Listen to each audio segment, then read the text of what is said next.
Welcome to the Ethnic Studies Library. I want to say thank you very much to the staff and the students, particularly Lily, for letting us borrow their beautiful library. It's very important and special to have the American Cultures events centered in this space. We're upstairs, 2 floors up, but the energy is here. Tonight's book series is hosted by the American Cultures Center and many other sponsoring partners across campus.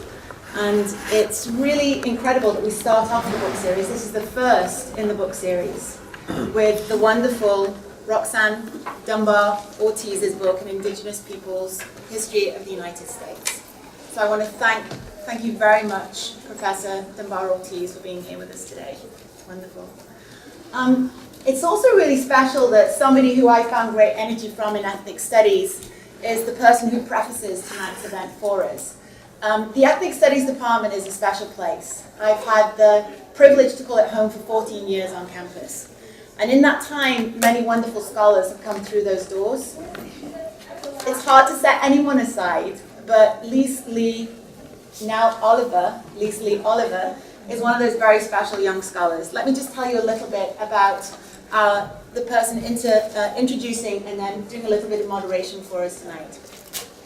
Leece is a scholar and activist whose work is dedicated to understanding how the histories of racialization and heteronormativity undergird American nationalism, its multiplicity of phenomenologies and structures, and American modes of Western expansion today. In its broadest engagement, Leece's work examines the roots of anti-Indian, anti-Black racism, the advent of racist misogyny and forms of decolonialism that shaped Native American, Indigenous, and Third World activisms worldwide. Leece is currently working on her first book, which follows an historical timeline to examine the role of racialized misogyny in the early discourses of American nation formation, and consider the roots and implications of state-sanctioned violence against Native American female and queer peoples. Featuring key Native American women whose activism engages an ethic of revolutionary love, each chapter highlights their life-affirming and counterinsurgent practices and legacies that became part and parcel of the political activism of Native American women today. Leece received her PhD in Ethnic Studies, Native American Studies, here from Berkeley. And I have to say that the legacy is long-standing because she's also the most wonderful teacher. And those teaching practices continue in our undergraduate students today. Please welcome Leece Lee Oliver.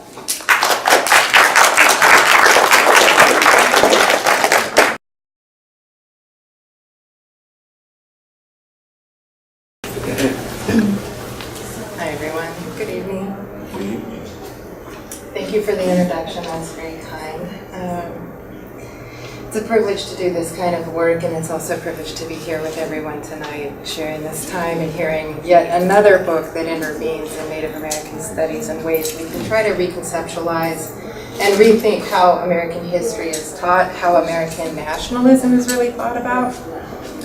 So it's my great privilege to introduce our guest speaker this evening, who is Dr. Roxanne Dunbar-Ortiz. I think she's behind.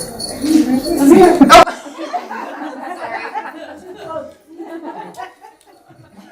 And hence the glasses. Sorry. Leece, could you move the microphone a little higher, Sure. please? Yeah, let's take a moment to read this. It's part of how you do the work you do. All right. So I looked into some of the history. Besides the book, I'm not going to really take a lot of time to discuss the book because we have the privilege of having the author here with us. But I would like to point out a few things about what I've learned about Dr. Dunbar-Ortiz and the work that she's done and some of the roots of the arguments that she makes. Dr. Dunbar-Ortiz is known as a feminist, a revolutionary, and a historian, but I would suggest that she's all of that in one. A feminist revolutionary who uses the field of history as a space of activism, as a space of intervention. Today we have a term called activist scholar, which was popularized by the social movement that created the Department of Ethnic Studies. But it's also a term with a much deeper history, and Dr. Dunbar-Ortiz has been a part of that history. As an interventionist, Dr. Dunbar-Ortiz has a body of work that takes to the task of unearthing the hidden roots of inequality, in part by exposing the mythologies about nationalism that obscure them. What brings us together this evening is Dr. Dunbar-Ortiz's arguably radical book. It's titled An Indigenous People's History of the United States. But I'd like to take a moment to revisit why this book is not her only feat of this magnitude. One does not become a revolutionary with one book, nor is one an activist because others recognize them as such. Dr. Dunbar-Ortiz has a lengthy history of scholarly interventions that connect the histories of Western imperialism, their systems of oppression across national boundaries.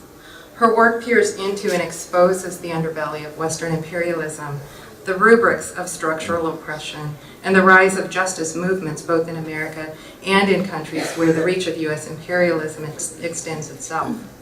In her memoir, Outlaw Woman, the author confronts the boundaryless grip of U.S. imperialism as she permeates the porous walls of national boundaries to expose civil and human rights abuses that are justified as necessary for the formation of the great American nation. The themes of revolution, relationship to place, which was coined by our beloved scholar Vine Deloria and Daniel Wildcat, who worked together to recognize how Native people have a literal relationship with land. These are themes that are brought up in her work, and of course anti-imperialism, right, which disrupts that relationship. And in Dr. Dunbar-Ortiz's work, she demonstrates how these actually interlock and one begets the other. She offers an astute and unapologetic history of America's formation as a nation state and its globalization as an imperial power. In it, Dr. Dunbar-Ortiz envisions an alternative to the double standard nostalgia that permeates even scholarly representations of U.S. history. She brings quite a lot of discomfort to the rhetorical reverence afforded to the government and to militaries and to pioneers and to all of those points of view that arise out of patriotism. Dr. Dunbar-Ortiz also connects for us that relationship to land and what happens when land ownership is privatized, when it becomes something that is a commodity, and when we lose our access to it. Herein, this work allows readers to consider how land and a relationship to it also directly relates to the U.S. system of justice and its ability to engender inequality, all the while painting a bucolic picture that erases the realities of the violence and destruction that it took to create our freedom and patriotism. Also, a scholarly examination of intersecting revolutionary movements, Native people keep rising to the fore. This book comes at a critical time when the American government and its people contend with their own versions of American Indian histories in ways that are both ever encroaching on the remaining indigenous lands, at the same time permeating popular culture and legal discourses with imagined Indians as a people long disappeared in North America. It is a powerful fantasy, one that our Dr. Dunbar-Ortiz claims is empowered greatly by a type of white supremacy. Please help me give a warm welcome to Dr. Roxanne Dunbar-Ortiz.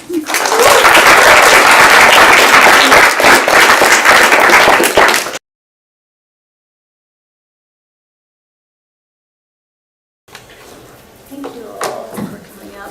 Thanks so much, Leece, for your generous introduction.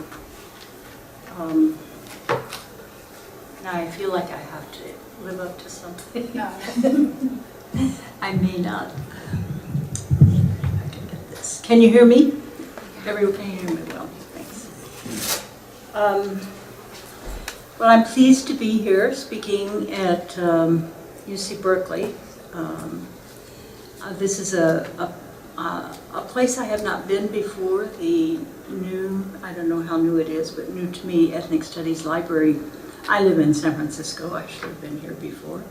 But I was so impressed with it. It's just lovely, and I understand this is the first in a series of book events, and I'm really honored to be the first in that series and hope to get to some other ones.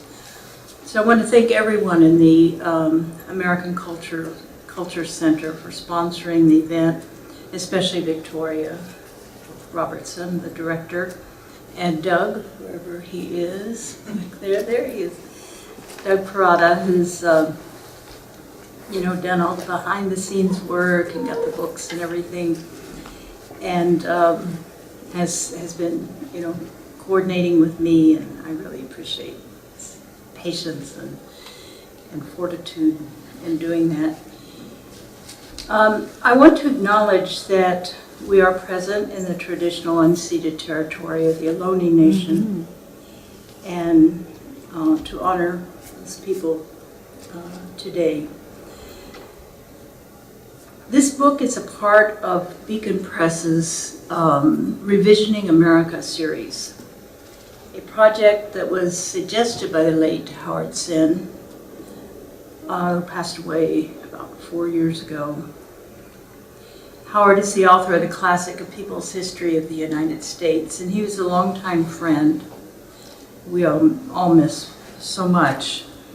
I was always critical of his book. It came out in 1980, and I was critical because I felt he failed to characterize the United States as a colonial settler state from its founding, and for not making land appropriations central to U.S. capitalist development, and particularly the plantation system in the South, perpetuating horrible era of chattel slavery. He covers that well, but he doesn't link it up, and I think they're inseparable.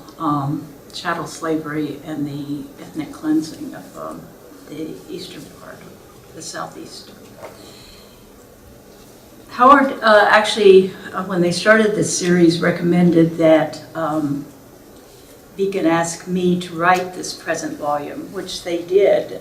So this is actually the first book I've ever written that I was asked to write. Sometimes I think Howard, it was a curse from Howard, my criticism. So it was very, very difficult. 7 years in the making, and people say, were you sitting there writing all that time? No, I was avoiding it most of the time. That's what writers do. You sweep the floor, and you mop the floor, and you bake cookies, do all kinds of things to keep from doing what you love to do best. That is strange. It's a strange thing, being a writer. Well, today I wanted to read chapter 7, which is titled From Sea to Shining Sea. You've heard that term as a trope of patriotism, I'm sure. Quoting Captain Lemuel Ford in 1835, "These Spaniards," and he's talking about Mexicans, "are the meanest looking race of people I ever saw. Don't appear more civilized than our Indians generally. Dirty, filthy looking creatures." And from Waddy Thompson, a year later, 1836, "That the Indian race of Mexico must recede before us is quite as certain as that is the destiny of our own Indians." Well, Captain Lemuel Ford of the 1st Dragoons, United States Army, made his observation, his racist observation, in his diary, referring to Comancheros, Mexican traders in northern Mexico who traded and intermarried primarily with Comanches on the plains. Now, I know we have this manifest destiny map in our minds, even when we know better. But when I say northern Mexico, I'm talking about Colorado and California. I'm not talking about Sonora and Chihuahua. So the plains I'm talking about is Oklahoma, Nebraska, and Kansas. Waddy Thompson Jr., who made the other observation, racist observation, served as a U.S. diplomat, good diplomat, in Mexico from 1842 to 1844. Army officers like Ford and diplomats like Thompson were not exceptional in their racist views. Indian hating and white supremacy were part and parcel of democracy and freedom already. The populist poet of Jacksonian democracy, Walt Whitman, sang the song of manhood and the Anglo-American super race that had been steeled through empire, as he put it. As an enthusiastic supporter of the U.S. invasion of Mexico in 1846, Whitman proposed the stationing of 60,000 U.S. troops in Mexico in order to, quote, establish a regime change there whose efficiency and permanency shall be guaranteed by the United States. This will bring out enterprise, open the way for manufactures and commerce, into which the immense dead capital of the country, Mexico, will find its way. Whitman explicitly grounded this prescription in racism, quoting him, "The nigger like the Injun will be eliminated. It is the law of the races. It's the law of history. A superior grade of rats come, and then all the minor rats are cleared out." That's your national poet for you, Walt Whitman. Next time you hear about Walt Whitman, you'll get a lot of arguments, let me tell you. They say, oh, well, you know, sometimes, yeah, but he was such a great poet. The whole world would benefit from U.S. expansion, he said. And quoting him again, "We pant to see our country and its rule far-reaching. What has miserable, inefficient Mexico to do with the great mission of peopling the new world with a noble race?" In September 1846, when General Zachary Taylor's troops captured Monterrey, Mexico, Whitman hailed it as, quote, "another clinching proof of the indomitable energy of the Anglo-Saxon character," unquote. Whitman's sentiments reflected the established U.S. origin myth that had the frontier settlers replacing the native peoples as historical destiny, adding his own theoretical twist of what would later be called social Darwinism, about the rats, the strong ones and the weak ones. So I put the invasion of Mexico in the framework of U.S. overseas imperialism, where it's not usually put. That usually is defined as 1898, when they went into the Caribbean and Pacific.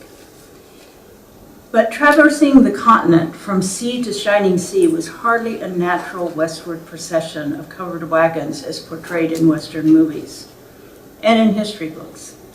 The U.S. invasion of Mexico was carried out by U.S. Marines by sea through Veracruz, and the early colonization of California initially progressed from the Pacific coast, reached from the Atlantic coast by way of Tierra del Fuego.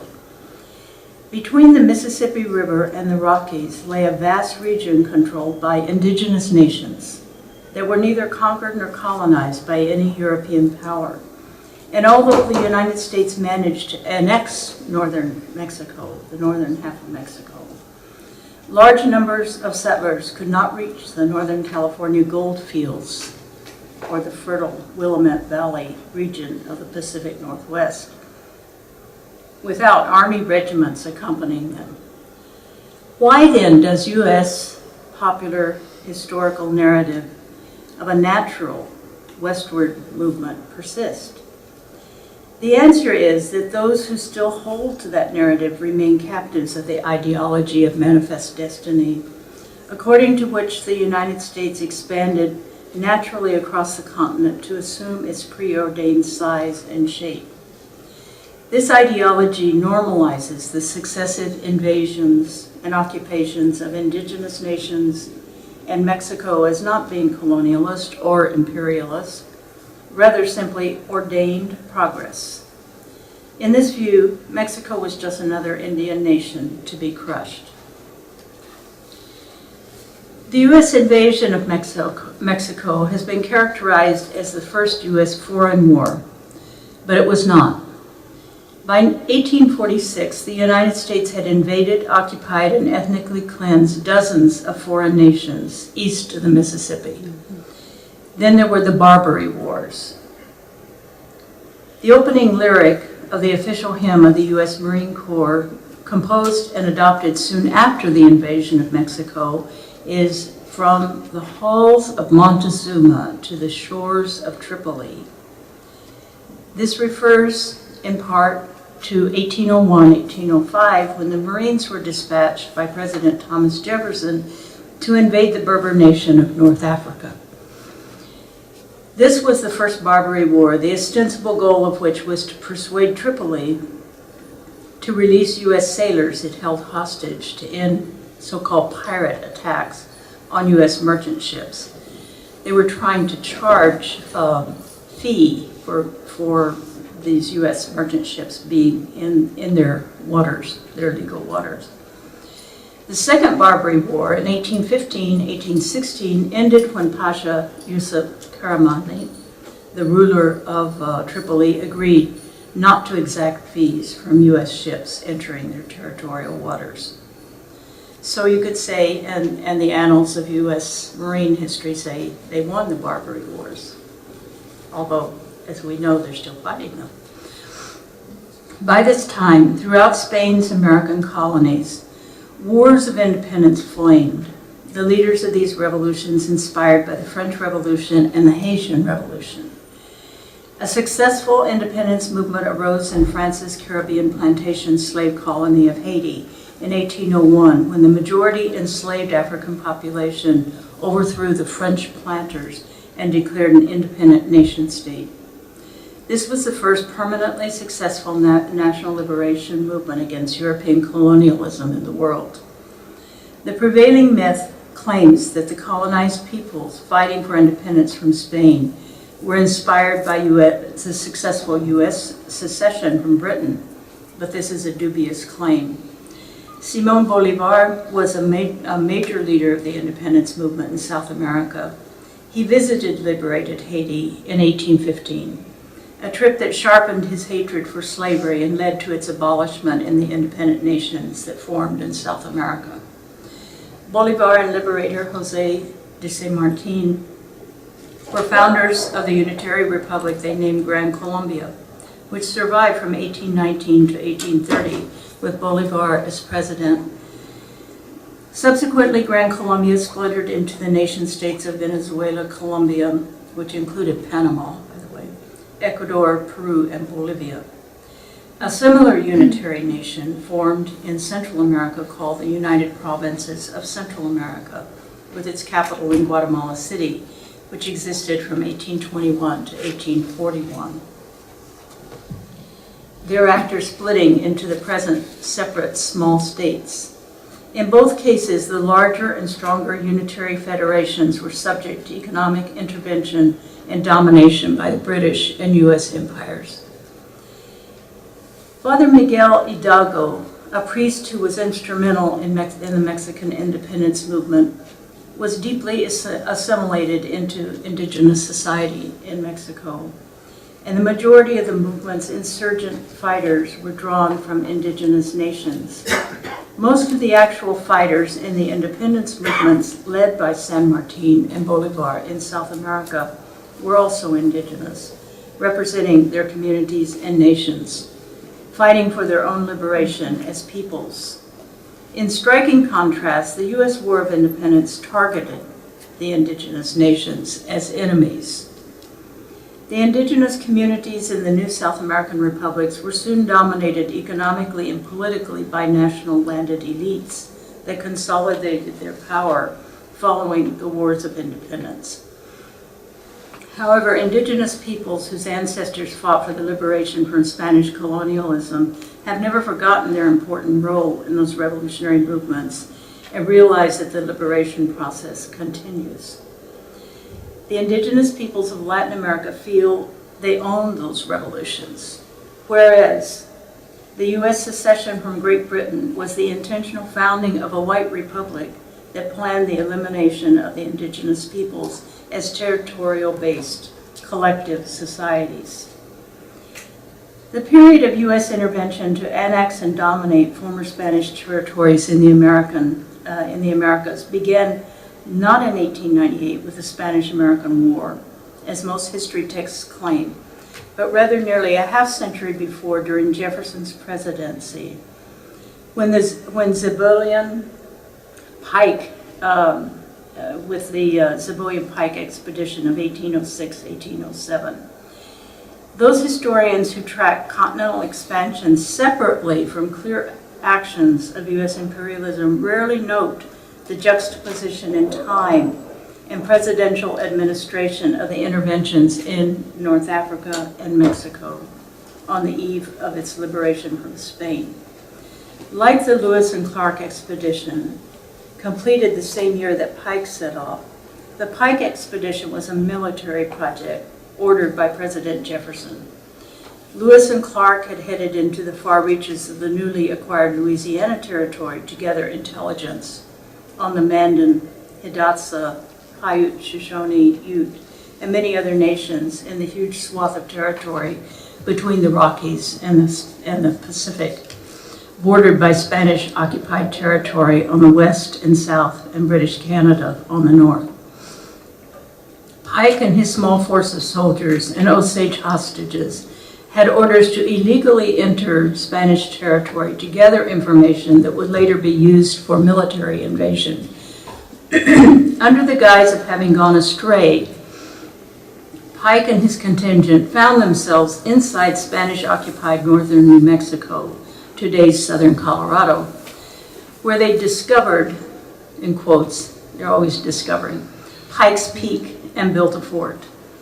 Ultimately, as they had undoubtedly planned, they were taken into custody by Spanish authorities who transported them to Chihuahua in Mexico, allowing Pike and his men to observe and make notes about northern Mexico on the way.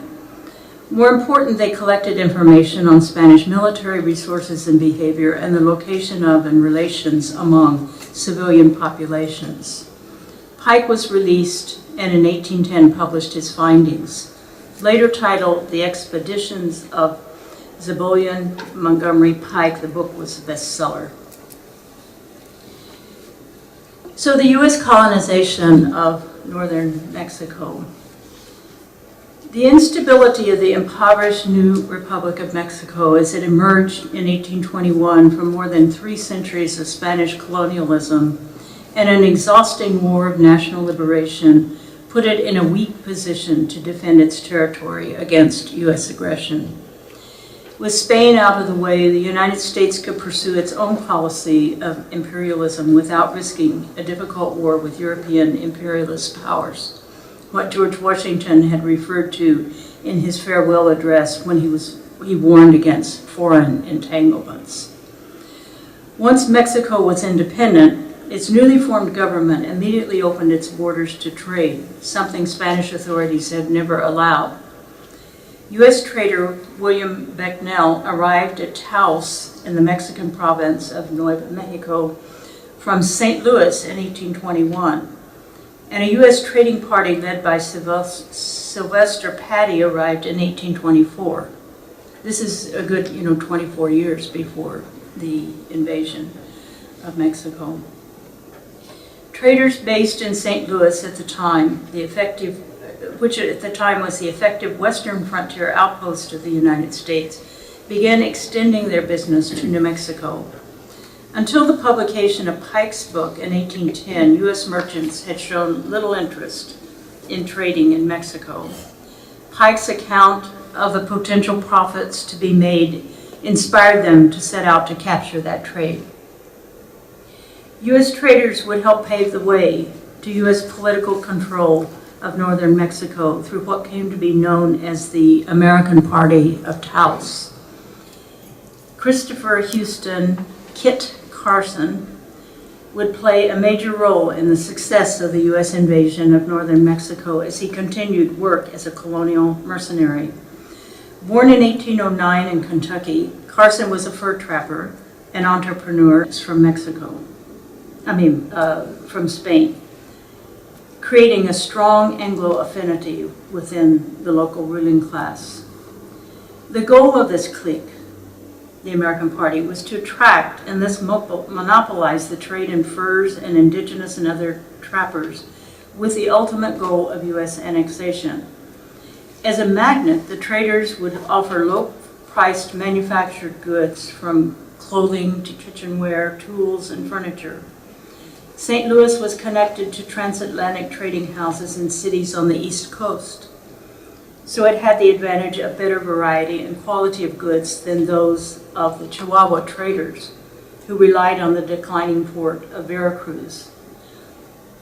Ben's Fort, near present-day La Junta, Colorado, became the economic center of the fur trade in northern New Mexico, rivaling only John Jacob Astor's American Fur Company in North America. Missouri merchants circumvented the Mexican prohibitions against exports of silver and gold, lifted briefly for silver between 1828 and 1835, through smuggling and bribery. St. Louis soon replaced Chihuahua as the center for the northern Mexican trade. And the elite of Mexico's northern provinces became parties to the U.S. objective of incorporating the territory into the United States. As early as 1824, Missouri Senator Thomas Hart Benton introduced a bill in the U.S. Senate on behalf of citizens of Missouri for a U.S. government survey of the Santa Fe Trail to the Mexican border. In 1832, President Andrew Jackson began using U.S. troops to protect caravans of merchandise on the Santa Fe Trail going to northern Mexico from possible interference by indigenous peoples whose territories they crossed without permission. In addition to New Mexico, U.S. citizens, residents laid groundwork for the annexation of Mexico in Texas and California as well. The Spanish Cortes, their parliament, had enacted a law in 1813 that authorized provincial authorities to make private property land grants. Before that, they were all mostly communal land grants. And this practice of granting land to individuals, including foreigners, was continued under the independent Mexican government until 1828, when they stopped. In 1823, Mexico's despotic ruler, Agustin de Iturbide, enacted a colonization law authorizing the national government to enter into a contract granting land to an impresario or promoter who was required to recruit a minimum of 200 families to settle the grant. Once applied in the province of Texas, many such grants were sought by and granted to slave-owning Anglo-American entrepreneurs, despite slavery being illegal in Mexico, making possible their dominance in the province and leading to Mexico's loss of Texas in 1836. Senator Benton, his son-in-law, Captain John C. Fremont, after whose name many streets and towns, and I know you may not be from this area, but we have Fremont, the town, Fremont streets and everything. That's John C. Fremont. So Fremont and Kit Carson, the mercenary, also helped pave the way for the invasion of Northern California. In the early 1840s, Benton and his daughter Jessie, Fremont's wife, built a booster press to entice settlers to the Oregon Territory as well as to settle in the Mexican province of California. At the same time, Fremont and his guide, Carson, mounted 5 expeditions to gather information, laying the groundwork for military conquest. The 3rd expedition illegally entered the Sacramento Valley region from the north in early 1846, just before the United States declared war against Mexico. Fremont encouraged Anglo settlers in the Central Valley to side with the United States, promising military protection if war broke out. Once a U.S. warship was positioned for war, Fremont was appointed lieutenant colonel of the California Battalion as if it had been all planned in advance. Exploration and intelligence gathered by Pike, followed by infiltration and settlement of northern Mexican provinces, preceded by U.S. entrepreneurs, finally culminated in military invasion and war. U.S. forces fought their way from Mexico's main commercial port at Veracruz on the Gulf of Mexico, all the way to the capital, Mexico City, nearly 300 miles away. The U.S. Army occupied the capital until the Mexican government agreed to cede its northern territories, codified in the 1848 Treaty of Guadalupe Hidalgo. Texas had already become a U.S. state at the end of 1845, a slave state, of course. California quickly acquired statehood in 1850, followed by Nevada in 1864, Colorado in 1876, Wyoming in 1890, Utah in 1896, but the more densely indigenous populated Arizona and New Mexico not until 1912. The rule of the Northwest Ordinance, which preceded the U.S. Constitution, which is a mapping of the continent to for the U.S. Republic to annex, created territories until the majority of the population could become Anglo or European and outnumber. And that almost always required ethnic cleansing, removal, because there weren't enough Europeans coming to outnumber. The Land Ordinance of 1785 had established a national system for surveying and distributing land. And as one historian has noted, under the May 1785 ordinance, Indian land would be auctioned off at the highest bidder. So the Northwest Ordinance of 1787 set forth an evolutionary colonization process for annexation via military occupation, territorial status, and finally statehood.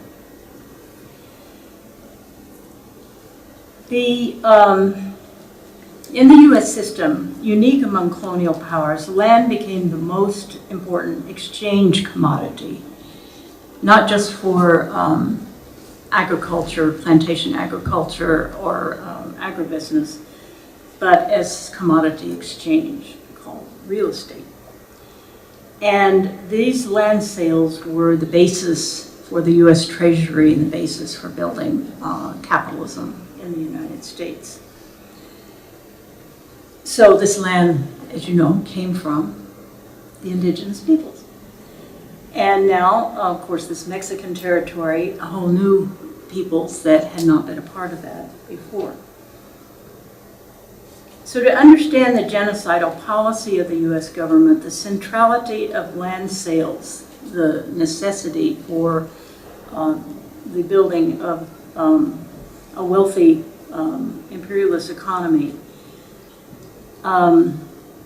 has to be a part of understanding the genocidal intent. Apologists for U.S. expansionism see the 1787 Northwest Ordinance not as a reflection of colonialism, but rather a means of, as one historian puts it, reconciling the problem of liberty with the problem of empire. Following the Mexican War, the United States faced problems more pressing than that of reconciling conflicting ideologies. For one thing, the vast majority in the annexed territory were indigenous peoples or Mexican farmers and ranchers. In other words, landed communities, people on the land. As for the Navajos, Apaches, and Utes, who had resisted for centuries all colonization efforts by the Spanish, successfully resisted, and then by the Mexican authorities, who simply left them alone after a while, they continued to resist the new colonial regime of the United States. To understand how the peoples of these regions responded to the U.S. invasion and conquest, and to understand their particular relationship with the United States today, it is essential to understand their history under Spanish colonization. So The indigenous peoples in the occupied northern Mexico, under the Spanish crown, they had been explored first by Cabeza de Vaca and others, and had established trading and military posts and towns along the North American Atlantic coast and in Florida, and along the Gulf Coast as far as the Mississippi. Spanish settler colonialism rule did not begin north of the Rio Grande until 1598. The soldier-settler colonizing mission launched a brutal military assault on the Pueblo towns of New Mexico, 98 Pueblo Indian city-states, and imposed state and church institutions. The colonizers found a thriving irrigation-based agriculture supporting a population living in 98 interrelated city-states, and within 2 decades they reduced the towns to 21. Perhaps most provocative, given the Pueblo's extensive rituals and numerous religious feast days, the Franciscan missionaries forbade Pueblo religious practices and forced Christianity upon them. As Spanish repression and labor exploitation intensified, the Pueblos organized a revolution that also was supported by the unconquered Navajos, Apaches, and Utes, and the Hopi towns to the west in what is now Arizona. They were joined by the servant and laboring class of captive indigenous and mestizos in the Spanish capital of Santa Fe, who all lived in a segregated area called Analco. In 1680, they drove the Spanish out of New Mexico, leaving the Pueblos free for 12 years before a new and permanent colonizing mission arrived.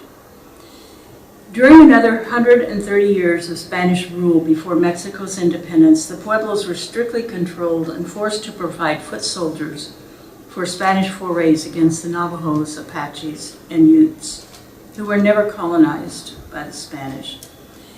Mexico ousted the Franciscans and left the Pueblos to their own lives when Mexico became independent. They ousted the Franciscans in all of the northern territories, including California, and closed down the missions. It was a secular government. Although much of their territory had already been lost to permanent settlers. The 2 largest Mexican provinces annexed by the United States, Coahuila y Tejas, which is the Mexican province, Texas, and California, were more sparsely populated and not as tightly centralized and organized as New Mexico. And remember that territory under the Spanish and Mexico only came this far, to San Francisco and this area, not Northern California. After 1692, as the Spanish crown sent an army to invade and reoccupy the Rio Grande Pueblos, it also sought effective control and settlement of California and Texas, in part to create a large buffer with competing French, British, and Russian imperialism. You do know the first European international boundary in North America was Russia and Spain. This is warning me I'm going on too long. Yes. Stop it. Stop it. Not possible, please. So, in the state of Texas, Spain built forts and expropriated land from the local indigenous peoples, granting it to Spanish settlers to farm and ranch. With San Antonio, the first mission and the first town. During the first decade of Mexican independence, some 10,000 Cherokees, Seminoles, Shawnees, and many other indigenous communities east of the Mississippi avoided forced removal into Indian Territory, that's now called Oklahoma, and escaped the iron heel of the United States, taking refuge in Mexico, where they were given land grants. One such community was the people of the Kickapoo Nation, forced out of its homeland when Wisconsin was open for settlement. The Tohono O'odham nation did not move anywhere, but the redrawn 1848 border split their homeland, and it's still split today. The Independent Republic of Mexico provided land grants for these various communities. With Texas independence from Mexico, then U.S. annexation, many moved south of the imposed new border. The Republic of Mexico opened a door to U.S. domination by granting land to Anglo immigrants in all of these territories.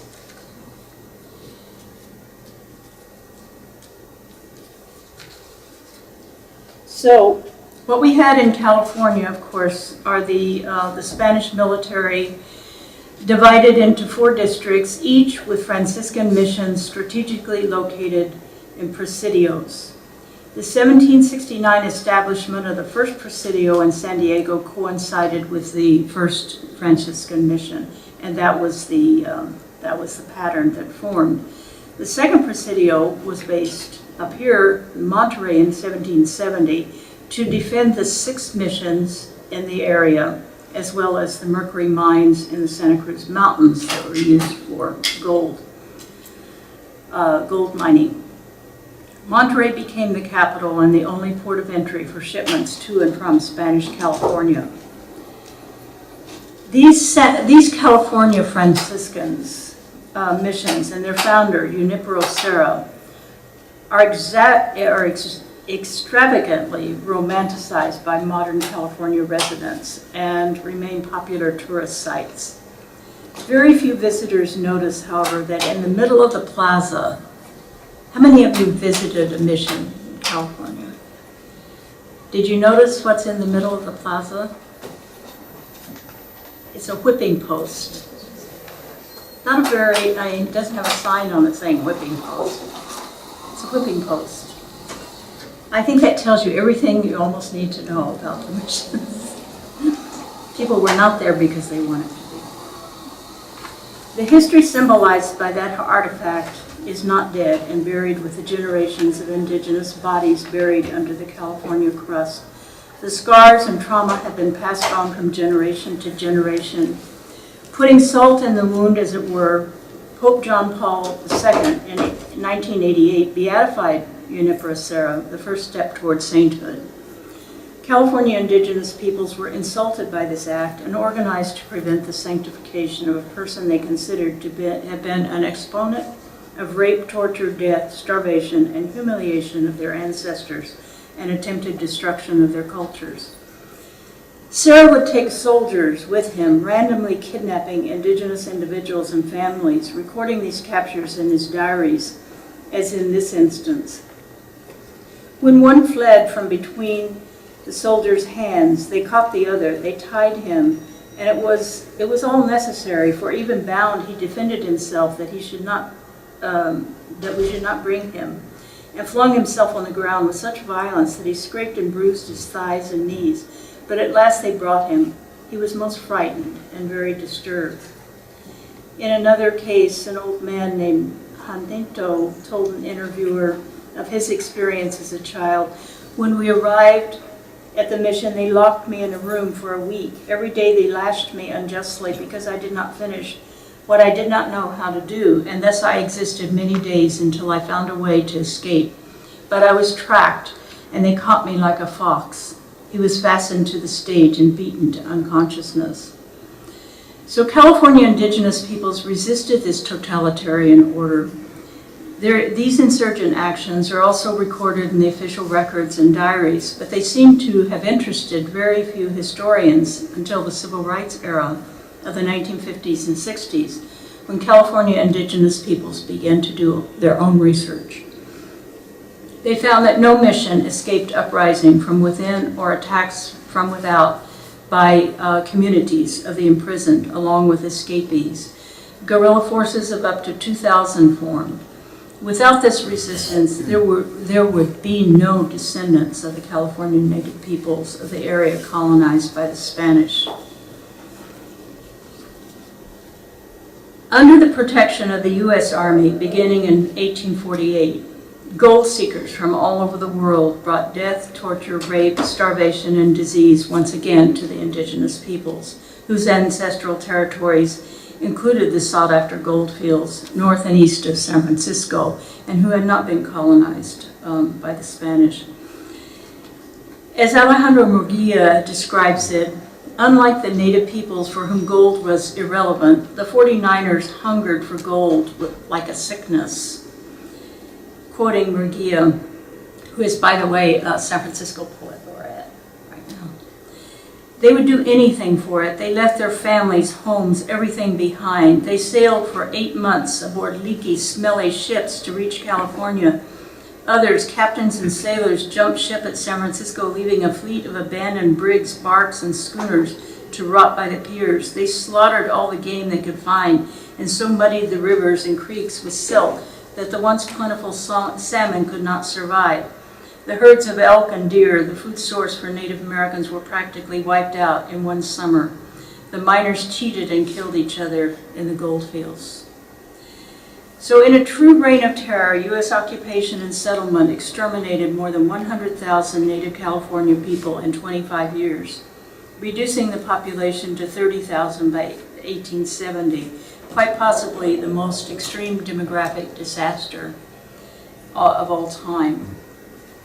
Here too, against impossible odds, the Indigenous resisted and survived to tell the story.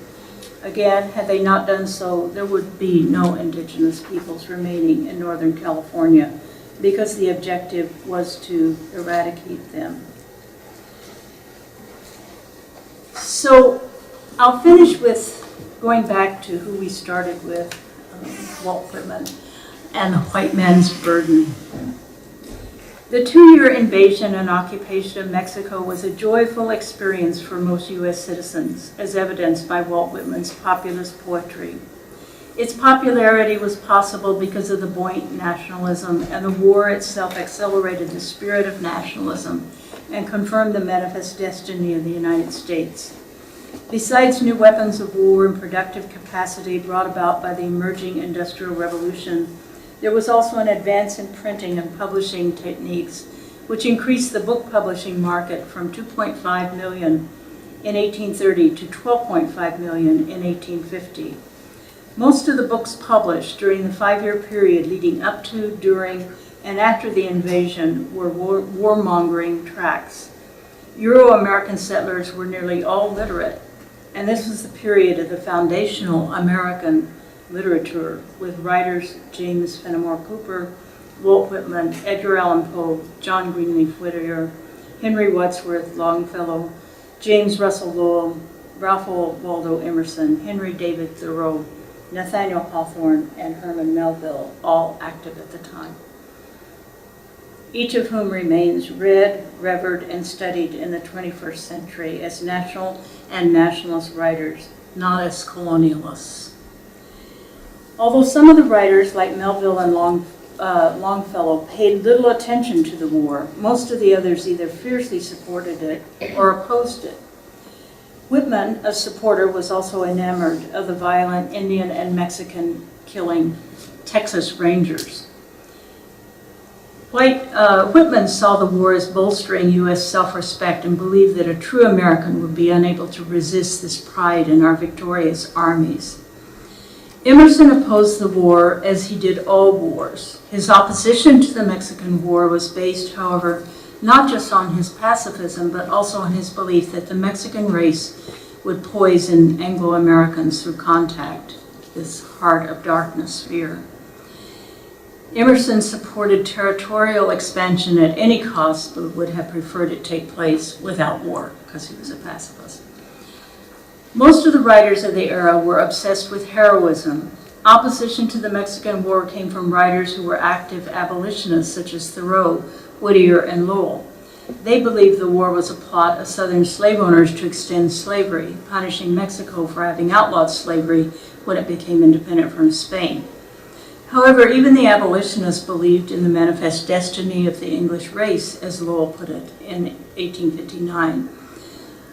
Quote, to occupy this whole continent and to display that practical understanding in matters of government and colonization which no other race has given such proof of possessing since the Romans. President James K. Polk, who presided over the war, saw its significance as an example of how democracy could carry on and win a foreign war with as much vigor as authoritarian governments were able to do. He believed that an elected civilian government with its volunteer people's army was even more effective than European monarchies in the quest for empire. The victory over Mexico proved to the European powers he felt that the United States was equal. Standing tall through military victory over a weak country, it was not Ronald Reagan or George W. Bush who thought that up. The tradition is as old as the United States itself. The U.S. war against Mexico did more than annex half of Mexico. A debate that turned deadly ensued over whether the acquired territory would allow slavery, and it brought on a civil war that produced 1 million casualties. The U.S. Civil War allowed for the reorganization and modernization of the military and streamlined counterinsurgency operations, that is, ones targeting civilians. A rehearsal for this streamlining is found in the aftermath of the Mexican War and the U.S. Army counterinsurgency against the fierce resistance of the Apaches in the portions of the territory annexed from Mexico in 1848. That later became the states of New Mexico and Arizona, as well as the new border into what remained Mexico. The 1st and 2nd U.S. Army Dragoons cavalry troops were employed for this purpose, elite mounted troops well equipped and trained for their desert terrain. During the period between the Mexican War and the Civil War, indigenous resistance was led by Gila Apache leader Mangus Colorados to maintain the Apaches' traditional lands and way of life. The Dragoons employed the first way of war. This is discussed in previous chapters of the way the United States formed its military. Total war, encouraging field units to attack Apache villages and destroy crops and kill livestock, slaughtering women and children and old men left in the villages while the young men were engaged elsewhere fighting the cavalry. This kind of warfare against indigenous peoples continued through the Civil War and ratcheted up in the northern plains and Southwest afterwards, producing the term that the U.S. military used to this day all over the world when referring to enemy territory: Indian country.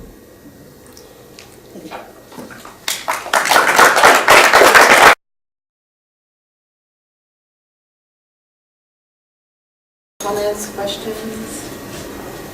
I'm just going to be here, keep an eye out. And I'm going to ask some questions if no one else does. Yes, over in the back. This college, the native people of this area, this college holds prisoners bones of any ancestors of this place. This college holds the bones of the ancestors of this land hostage. They won't release it to the people and let them bury it. I just wanted to say that. Thank you. That's very important. You know, the Native American Graves Protection Act, which my chapter on the doctrine of discovery, the next to the last chapter deals almost exclusively with that, repatriation. Museums and universities, including even the Smithsonian Museum in Washington, D.C., they find every way to delay returning, you know, these I call them human remains, because, you know, bones doesn't quite get it. They're human remains. They have descendants. They're the ancestors of people. And they are cataloged. They're never researched. They're in boxes and stored because there's nothing to research. They have no scientific value whatsoever.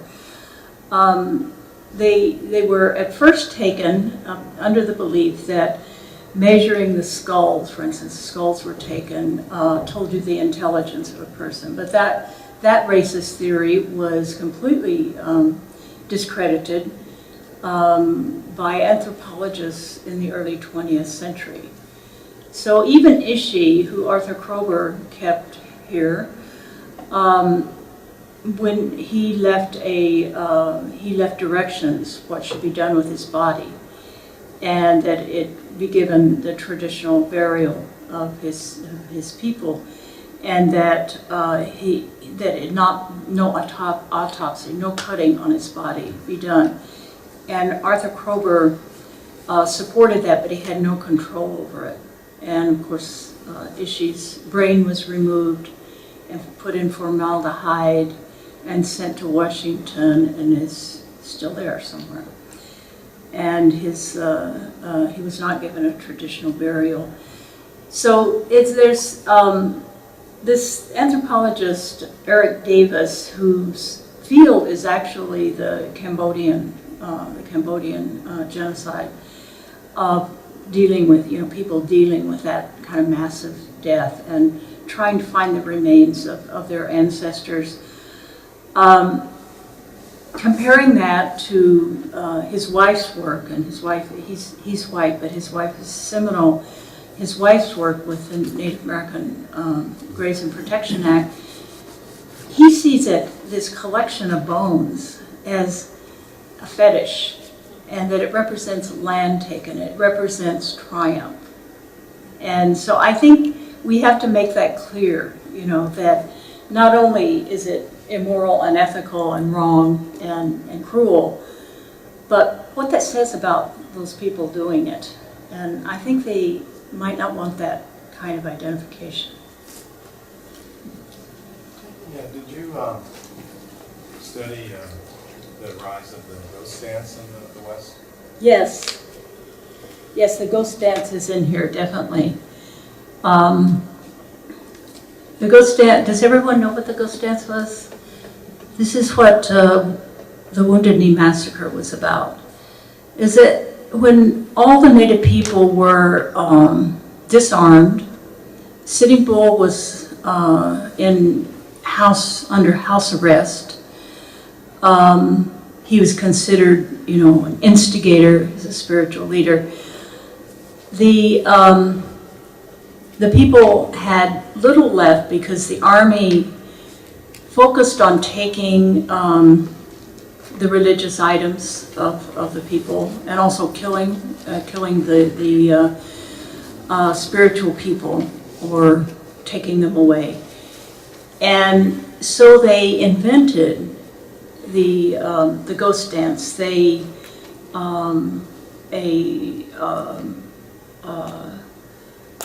a Paiute Wowoka in Nevada. To me, it's just really interesting, and shows the level of resistance that people, when they were no longer had the ability to resist with arms, how they were still in touch with each other. And two religions sprang up. One, the ghost dance religion, that came out of Nevada, and somehow all the medicine people found their way there to learn how to do the ghost dance. The other was the peyote religion, the Native American church, which had to go to Sonora to learn that. And that spread all the way up into Canada and all over. So no one has ever been able to explain how people had to have passes to leave reservations. They could be killed. How this was all going on, and that's an incredible form of resistance, is staying in touch and formulating new ways of relating, where they no longer had the objects needed for the traditional religion, and then others were outlawed. They had this very simple ghost dance where it was just a shirt. It was a shirt that was said to be a ghost shirt, but there was nothing really very special about this shirt, but it was a ghost shirt. And then the people danced, and they were calling on, they didn't believe that anyone killed with a bullet, killed violently by the army, could rest in peace. So part of it was dancing with these warriors, to help them make their transition, but also to bring them back, to give them strength, it was beautiful, but it was totally nonviolent. I mean, people were disarmed. This was on the reservation that people were doing this. And that, you know, that drove the army crazy, as they knew it was a form of resistance. So they killed Sitting Bull, and thinking he was instigating it, but it still went on. And then when Bigfoot, after Sitting Bull was killed, one of the leaders, Bigfoot, was taking his people to turn themselves in to the reservation at Pine Ridge to, you know, say his people were starving. They had to have food. On their way there, in the middle of winter, in South Dakota, below 0 temperatures, in a blizzard, the 7th Cavalry, Custer's old cavalry, surrounded them, made them camp. And the next morning, they had their Hotchkiss, well, all night they had the Hotchkiss guns, these repeating rifles that were created to you know, almost as effective as machine guns today, cannons that shoot like that. So they were in a hollow and surrounded, and they massacred all of these unarmed civilians. And yes, well, this ended the ghost dance, at least as far as the publicly known ghost dance. But yes, I tell the story of the ghost dance and how it spread all over. There were also songs, ghost dance songs, and I would say that the ghost dance really inhabits this book because one way that I kept going writing this book, because it was very traumatic writing about some of these things. It was not easy to stay with it for more than an hour or so.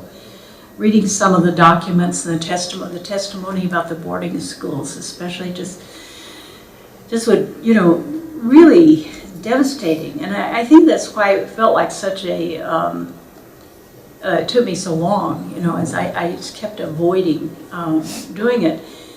But on my best days, what I would do is put on Jim Pepper's powwow. Jim Pepper is a Kaw Indian saxophonist, and his dad was a peyote singer.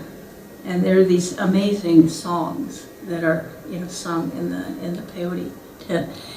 And he adapted his father's peyote songs to jazz. And I would listen to that over and over and over. So I feel like that, you know, some of this is in here because it's the only way I could. Because with those songs, you have such a sense of life, you know, of living, of determination, of resilience, of survival, or what Gerald Visner calls survivance. I don't think he actually, the way I put survivance together, survival and resistance just merged, and survival as resistance as well. Yes. You mentioned Haiti and the fact that Bolivar visited Haiti. Haiti offered refuge to all escaped slaves and anybody fighting colonialism. And so when Bolivar and Miranda both went to Haiti and took refuge there, and then the Haitians sent troops back to Venezuela with them to fight the Spanish. Contingents, yeah. And then the Arawak, the indigenous people of Haiti, the name Haiti is actually Haiti, which is the Arawak name for land of mountains. I didn't know that. It's mountains. And there'll be a Haiti event this Friday, the 7th, in Oakland at the East Side Alliance on International Avenue. Friday, November 7th at 6:30 at the East Side Arts Alliance. There'll be a Havana-based Afro-Cuban filmmaker, Gloria Rolando, will present a documentary, Re-Embarque, about the African Haitians who were sent to Cuba to work under Batista before the revolution, and their cultural continuation, continuity in Cuba, their influence there. Sounds good. Did everyone hear that? Thank you for your presentation, and thank you everyone for your presence here this evening. So you mentioned the resistance that was happening in the missions, and I'm curious if you could tell us some more details about maybe one that happened here at San Francisco or anyone that you know about. Well, these ones under the Spanish, you mean, or the I Americans? guess it would be either. Well, let's see. Here in California, can anyone think of a specific instance?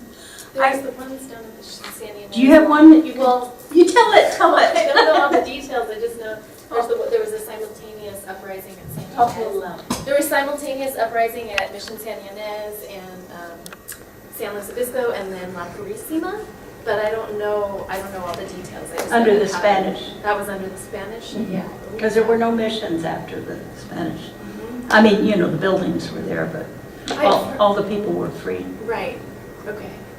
For some reason, it's coming to me that it's in the 1820s, which would have been the Mexican period too. Well, you know, Yeah, there's- 1821 was independence, yeah. Okay. 'Cause it could have been very late, yeah. Yeah, those were, I was hoping to get, because those are the kinds of things that kind of. Yeah, there's a lot of material I found, and I have some of it in there. You know, the way they formed guerrilla units, and I had no idea there were some that were even like 2,000 people, because they were so restricted. It was a very, very harsh militaristic. I mean, the Franciscans were in charge, but it was a complete, you know, the army Right. was right there to do, you know, for the Franciscans to call on their army to go in and bring people back if they escaped. But always, I mean, they never got everyone, so there were always people on the outside trying to get the people out, their families out, and the people on the outside trying to get away. So there was this constant struggle. And I'm sure it affected people's lives profoundly, you know, where they lived, how they, I think there are probably a lot of stories that haven't been told too. And then there was, you know, these wonderful Mexican outlaws that, you know, revolted against the Americans. Those are some, and often they were, you know, native people too. I mean, they were Californios. Can you tell us some of their names?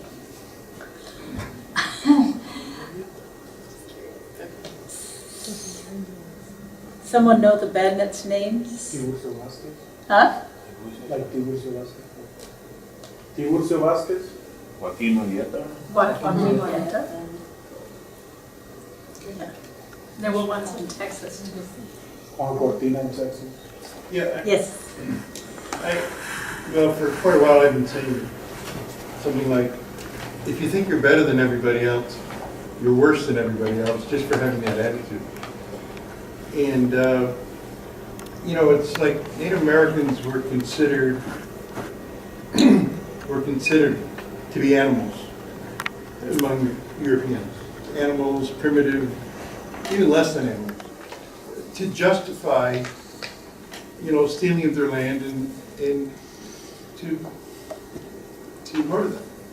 And I think it seems to be also happening now in the present towards Muslims. Same kind of attitude, that they're lesser people. And the sickness still goes on and on and on, forms of racism and all that. But I know that Junipero Serra, yeah, he was nominated to be a saint. Yep. There was a big controversy about that. I don't know if he ever was, but No. We have kept it at bay. I mean, it just shows the whole, you know, fallacy of, you know, religious life here in the U.S. when they nominate him to be a saint. But did you talk in your book about the Iroquois Confederacy and the way they united? And, they were very fierce people and things like that. Yeah, the Haudenosaunee, the 5 nations of the Iroquois Confederation, they were joined by a 6th nation, the Tuscarora, after the Europeans came. They were trying to, get out of the territory of they were getting under the protection of the Haudenosaunee. They were in a huge area of New York up to the Great Lakes, and they were split by the border. They were in what is now Quebec, Montreal, one of the main the Mohawks were in that area. They were completely different peoples, nations, with different languages, different practices. Some things in common, a lot of things in common on the East Coast, the Athabascans. The corn, of course, was in common, the raising of corn, and as a basic food was in common with all the people east of the Mississippi and into the Southwest, and of course, having begun in Mexico, but that's, the migrations came out of Mexico. So the Haudenosaunee these nations had conflicts with each other, armed conflicts. And diplomacy was almost always used in those conflicts to stop them, but some of them could not be resolved. Territorial boundaries, various things. When there are human beings, and human beings always have conflicts. And so they came together and decided to form this Haudenosaunee, this confederation based on peace, the Tree of Peace, and a constitution based on peace. And it's an amazing constitution. It's still in effect today. It still governs these 6 nations of the Iroquois. They still speak different languages, and they're different people, but they have representatives who speak each other's languages. And of course, today English is often the common language. French was for some time, but they have persisted, and probably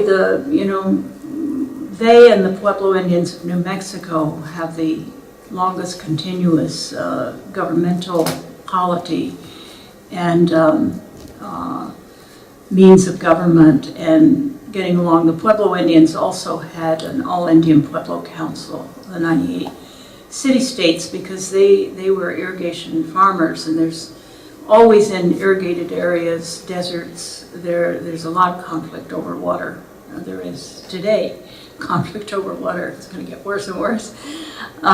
So they too had, their confederation to resolve by various diplomatic means. The most interesting thing, to some of us anyway, of the female sex is that it was matrilineal and matriarchal. But that term matriarchal is very deceptive, because you think of it as the opposite of patriarchal. That is a system like that where women are in power. But matriarchal really means democratic. It doesn't mean female patriarchy. That would be female patriarchy. We could have that, we could have Hillary Clinton we could have all women, head this government as it is now, and it would be a female patriarchy. It wouldn't be a matriarchy, just because they happen to be women. So this was real, democracy.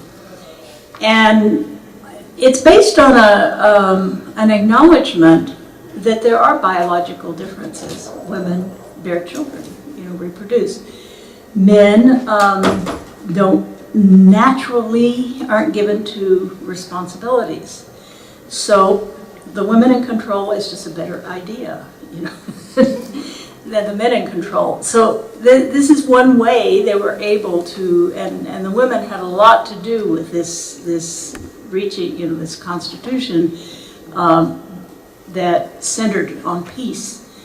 And they were the sachems, they were the mayors. When they first were negotiating with the British, when the British arrived, they would send, you know, the sachems would go out to negotiate.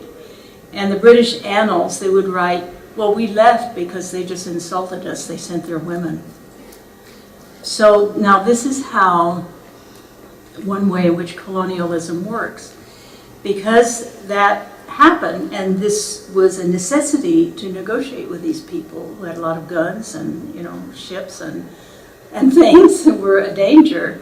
The women started sending the men out, you know, so it started changing their, you know, their culture. And to this day, even though they have the, you know, the matrilineal, matriarchal soap, it's you know, pretty male dominated.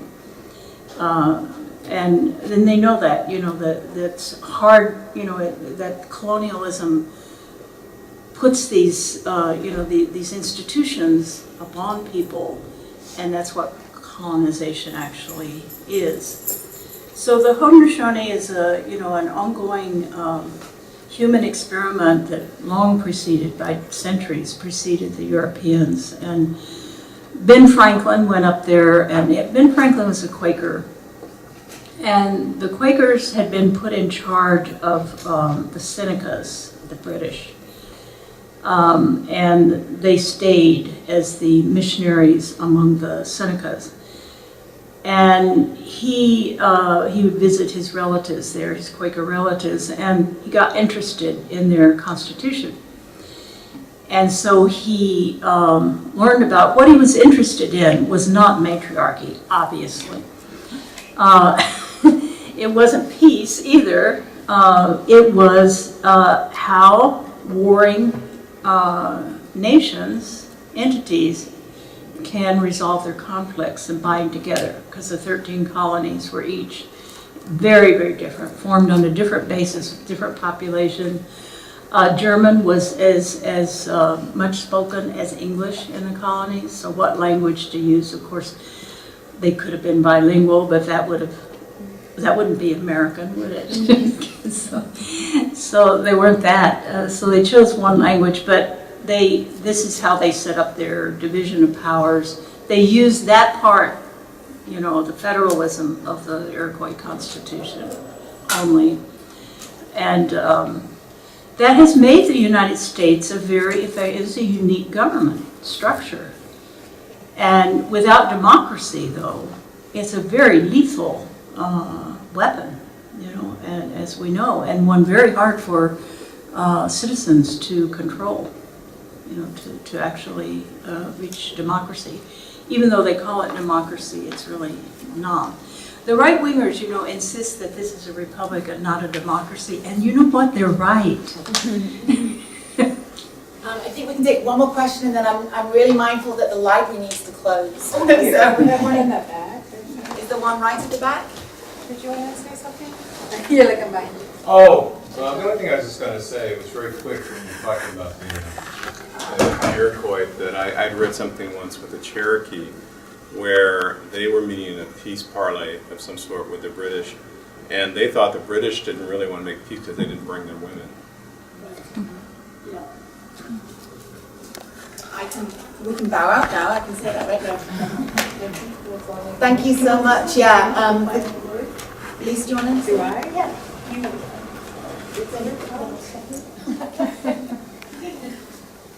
Well, maybe I'll just point out a couple other things in the book that I find fascinating, and if we could have another 3 hours or so, we could talk about, because I found it really interesting the way that Marxism is brought up. I remember in the 60s a lot of feminists were working with Native women, and I would have brought the quote, I'm sorry, but it's in the book called The State of Native America, a chapter on American Indian women in politics. And finally, one of the elders got a little bit fed up with all of this conversation about let's get control of men and patriarchy. And her response was, as settler women, you also have to look at your own space here, your own time, your own occupation of our lands. So you bring your socialism and your Marxism to us, and it's not useful until you recognize your place as occupying our lands as well, as not questioning capitalism in any way that's real or changing, as you were pointing out. It's not, if we're looking for equality, right, within a system but not challenging the system, how are we going to have equality? And I love the end of the quote because the elder said simply, you take care of understanding who you are as a settler colonial person as well, and then we'll help you deal with your problems with your men. The other thing I think is really very useful, to put it in a weird way, in this book is something you bring up called civic religion. And it's the sort of marriage of this idea of the civic responsibility and the idea of the civility being embodied in white Europeans. And this idea that we are a nation here without religion, right? We are sort of by the rules. But the idea of civic religion, right? The moral obligation to spread this great civilization also then requires a blood sacrifice. Two forms of blood sacrifice. One is of the soldiers and the other is of the indigenous peoples. And that somehow emboldened them to continually justify the bloodshed that it required to create America. And I think that that's a really profound piece of this history that everybody in this room who knows this history, who lives this history, who have these ancestry, you know, and the cultures that we keep fighting to maintain a relationship to place. It's so rare that we get to hear somebody just say it like it is, and that is the truth of American democracy. We somehow justify continually, whether it's here or overseas, whether it's Native Americans today. One of my elders on the Blackfeet Reservation is fighting fracking, right? Because so in San Francisco, people don't want all the toxins brought through their neighborhoods. And I say to them the same thing that elder said to these women in the 60s, right? If you don't want it in your neighborhood, stop extracting it from our lands and we might be able to work something out. Right? So I do think that books like this are very useful for us to rethink those things that become the logic of what we do, not just what we do, but the logic behind what we do. So I thank you for your time. I thank you all for your time as well. Thank you, Leece. Thank you.